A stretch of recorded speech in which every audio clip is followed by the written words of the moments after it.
Start deepening your breath, taking 3 rounds of deep breath here.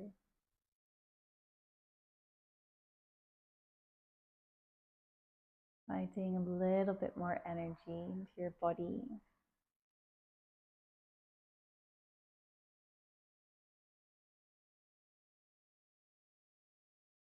And at the end of our 3rd exhale, we're going to slowly bring the hands back closer towards the body, turning the palms so they're pressing into the mat. Tucking the chin just to lift our body up.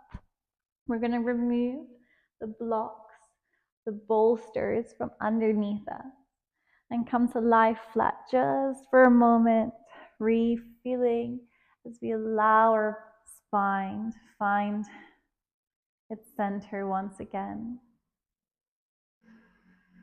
Taking 3 rounds of breath here.